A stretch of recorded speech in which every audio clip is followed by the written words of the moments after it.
Hello everyone. आज की इस वीडियो में हम जानेंगे कि एसएपी में आपके पास कौन कौन सी करियर ऑप्शंस हैं। जैसे कि आप जानते हो एसएपी एक लीडिंग एंटरप्राइज बिजनेस सॉल्यूशन है। बहुत सारी कंट्रीज़ में यूज़ होता है, बहुत सारी कंपनीज़ में ये यूज़ होता है।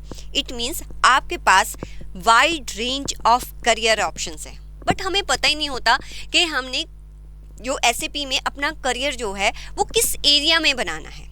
अगर मैं बिल्कुल सिंपल लैंग्वेज में बताऊं तो यहाँ पर आपके पास 3 ऑप्शन होते हैं एसएपी में करियर बनाने के लिए। या तो आप एज ए एंड यूज़र काम करते हो, या आप फंक्शनल कंसल्टेंट काम करते हो, या आप टेक्निकल कंसल्टेंट काम करते हो। अब इसको समझने के लिए आपको पहले समझना पड़ेगा कि इस सॉफ्टवेयर में जो है वो क्या क्या होता है। जैसे ही किसी भी कंपनी में एसएपी को इंस्टॉल करते हैं ना, तो उसमें बहुत सारे मॉड्यूल्स होते हैं जो कि हर एक डिपार्टमेंट की नीड को सेटिस्फाई करते हैं। जैसे जो फाइनेंस अकाउंटिंग डिपार्टमेंट होगा उसमें जो मॉड्यूल इसका इंस्टॉल किया जाएगा दैट इज़ FICO। जो सेल्स एंड डिस्ट्रीब्यूशन डिपार्टमेंट होगा उसके लिए कौन सा मॉड्यूल होगा? Sales and distribution. जो मटेरियल मैनेजमेंट डिपार्टमेंट होगा उसके लिए मॉड्यूल होगा MM। और एक जो ह्यूमन रिसोर्स डिपार्टमेंट है उसके लिए क्या होगा? ह्यूमन रिसोर्स मॉड्यूल करेंगे। और ये सारे के सारे मॉड्यूल जो है इंटीग्रेटेड वे में काम करते हैं, जैसे कि हमने लास्ट वीडियो में समझा था। और एक होता है SAP ABAP। अब देखो इतने सारे यहाँ पर मॉड्यूल हैं। अब आपको कैसे पता चले कि कौन सा सीखना है, किसके सीखने से आपको क्या जो है करियर ऑप्शन मिलेगी। फर्स्ट ऑफ ऑल होता है एंड यूज़र। एंड यूज़र आप समझो कि आपके पास कोई सॉफ्टवेयर है, आपने सिर्फ उसमें एंट्री करनी है, आपके पास इनवॉइस आ गई, आपने जो भी क्रेडिटर डेटर सेलेक्ट करना है, अमाउंट भरनी है, सेव करना है, दैट्स इट। मीन्स ये एंड यूज़र अकाउंटेंट का काम है। और एक होता है मैनेजमेंट भी एंड यूज़र में है, वो तो चलो करियर ऑप्शन नहीं है। तो end user as a accountant आपको एंट्री और इसका इंटरफेस समझ में आना चाहिए। लेकिन आप चाहते हो कि इसमें हमें बहुत अच्छा पैकेज जो है वो लेना है, तो उसके लिए आपके पास जो सेकंड ऑप्शन है, एक है फंक्शनल कंसल्टेंट और सेकंड है टेक्निकल कंसल्टेंट। फंक्शनल कंसल्टेंट जो ऑप्शन है आप तब यूज़ करेंगे जब आपका इंटरेस्ट फाइनेंस में है या अकाउंटिंग में है। फंक्शनल कंसल्टेंट क्या करता है कि जब भी किसी कंपनी में इन सभी मॉड्यूल्स को इंस्टॉल कर दिया जाता है तो वो कंपनी की रिक्वायरमेंट के अकॉर्डिंग उनको कॉन्फ़िगर करता है। मैम हमें समझ नहीं आई, कोई बात नहीं, मैं आपको बताती हूँ। मान लीजिए कि जो कंपनी है उनमें ये सभी को इंस्टॉल कर दिया। अब वो जो आपका फंक्शनल कंसल्टेंट होगा वो देखेगा कि कौन कौन से सन्ट्री डेटर्स होंगे, उनका पूरा डेटा, मीन्स इसका नाम ये होगा, वो इस कंट्री से होगा, ये होगा, वो सारा जो है बैक पर कॉन्फ़िगर करेगा। फिर वो ये भी डिसाइड करेगा जो एंड यूज़र जो अकाउंटेंट एंट्री कर रहा है किस पीरियड में एंट्री एक्सेप्ट हो, किस में ना हो।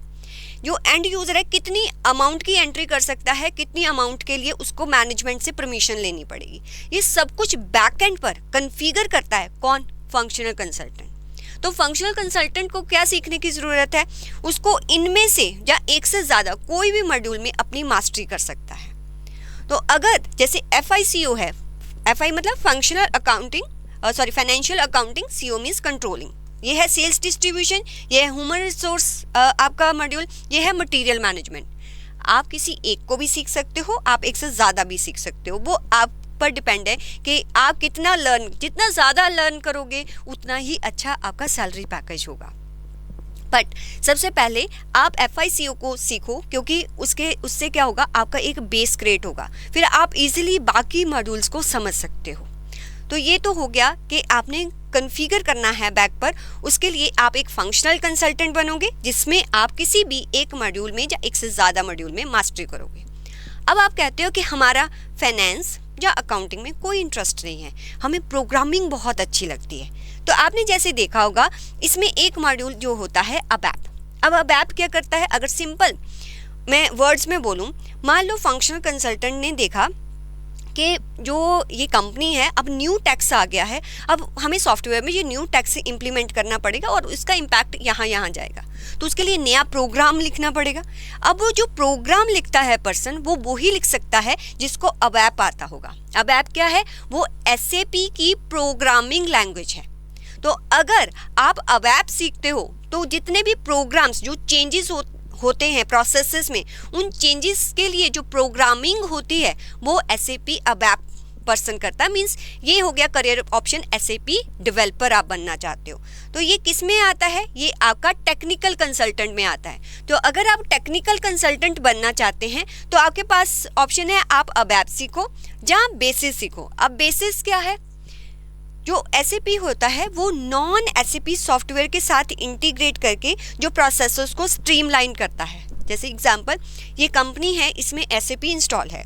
एक कंपनी है, वो सप्लायर है इस कंपनी की, उसमें SAP सॉफ्टवेयर नहीं, कोई और सॉफ्टवेयर है। अब भी सिस्टम जो है वो नॉन SAP सॉफ्टवेयर के साथ भी इंटीग्रेट करता है। जैसे फॉर एग्जांपल, आपकी कंपनी में SAP सॉफ्टवेयर है, आपके सप्लायर के एंड पर जो है नॉन SAP सॉफ्टवेयर है। आप चाहते हो कि जैसे ही वो ऑर्डर ओके करे, हमें यहाँ रियल टाइम में दिखना चाहिए। उसके लिए क्या होता है, जो बेसिस जिसने सीखा होता है वो दोनों सिस्टम को आपस में इंटीग्रेट करता है। तो मीन्स SAP को नॉन SAP सिस्टम के साथ भी इंटीग्रेट कर सकते हैं। और इसका काम कौन करता है, जिसको बेसिस आता होगा। मीन्स नेटवर्किंग करना, प्रोसेसेस को स्ट्रीमलाइन करना, प्रोसेसेस को प्रॉपर फंक्शन कर रहे हैं उसको देखना, सब कुछ इंटीग्रेटेड वे में काम हो उसको देखना, पूरे सिस्टम की ट्रबल शूटिंग और एडमिनिस्ट्रेटर का काम बेसिस वाले कंसल्टेंट का होता है। तो अगर आपका इंटरेस्ट नेटवर्किंग में है और प्रोग्राम में है तो आप एज ए टेक्निकल कंसल्टेंट अपने ऑप्शन, करियर ऑप्शन चूज कर सकते हो। तो आपको SAP में अगर कोई भी करियर ऑप्शन लेनी है तो फर्स्ट ऑफ ऑल आप देखो कि आपका इंटरेस्ट किस में है। आप एज ए एंड यूज़र काम करना चाहते हो या फंक्शनल कंसल्टेंट काम करना चाहते हो, तो इनमें से कोई भी मॉड्यूल में आपको मास्टरी करनी होगी, इसकी कॉन्फ़िगरेशन सीखनी होगी। थर्ड, अगर आपका नेटवर्किंग और प्रोग्रामिंग में इंटरेस्ट है तो एज अ टेक्निकल कंसल्टेंट आप अपना करियर जो है वो इसमें बना सकते हो। तो उसके लिए आपको ABAP और बेसिस सीखना पड़ेगा। तो दिस इज़ अबाउट कि आपके पास कौन कौन सी ऑप्शन है SAP में।